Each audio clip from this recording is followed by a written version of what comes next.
అస్సలాముఅలైకుం వరహమతుల్లాహి వబర్కాతు. నేను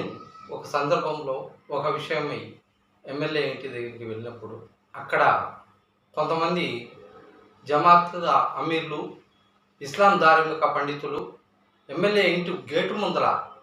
తచ్చాట్లాడటం చూసి అసలు వీరు ఉండాల్సింది మసీదుల్లో కదా, ధార్మిక ప్రసంగాల్లో కదా ఉండాల్సింది, ఇక్కడ రాజకీయ నాయకుల ఎమ్మెల్యే గేట్ల ముందర వీళ్ళ పని ఏంటి అని నాకు బాధేసి ఈ సందర్భంగా ఓ కవితా రూపంలో బానిస కుక్కలు, ఎన్నికల వేళ, కుల సంఘాల మేళ. ఈనాడు కొంతమంది జాతి పేరు చెప్పుకొని రాజకీయ పార్టీల నాయకుల చుట్టూ తిరుగుతూ వారు వేసే భిక్షం కోసం ఎమ్మెల్యేల ఇంటి గేటు బయట భిక్షగాలుగా పడిగాపులు కాస్తూ మత పెద్దలమనే బోర్డును మెడకు తగిలించుకొని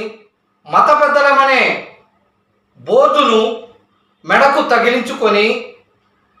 జాతికే ద్రోహం చేసేటి దూర్తుల తీరును చూసి చలించిపోయి బాధాతప్త హృదయంతో కవితనై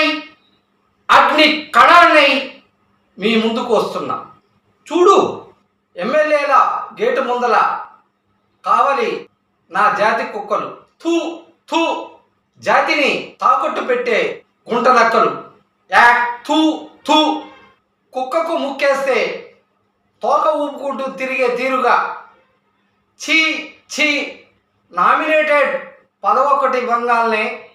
దొరలను పొగుడుతుండ్రు చూడు, థూ థూ, నాయకుల వెంట జెండాలు ఎజెండాలు పట్టుకొని వీధి వీధిన ఊరేగుతూ దొరల అడుగులకు మడుగులొత్తుతుండ్రు చూడు, నీ అబ్బా నాయళ్ళారా, థూ థూ, మీది ఒక బ్రతికేనా, మొయ్యడిగా వాడి జెండాను మీ భుజాలు కందేదాకా, తర్వాత వాడే మీ భుజాలపై ఊరేగుతాడు,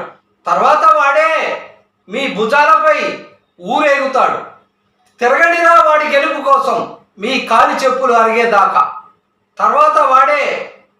మిమ్మల్ని కాలి చెప్పు కంటే హీనంగా చూస్తాడు, అరవండిరా వాడి గెలుపు కోసం మీ గొంతు బొంగురు పోయేదాకా, తర్వాత వాడే మీ గొంతును నొక్కి వేస్తాడు, తాగండిరా అమృతంలా వాడు పోసే సారా ఉచ్చను, తర్వాత వాడే మీ భవిష్యత్తుపై నీళ్లు చల్లుతాడు, నీ అబ్బా నాయాళ్ళారా, బానిస కుక్కలు, దగులు బాజీలు, థూ థూ, మీది ఒక బతికేనా.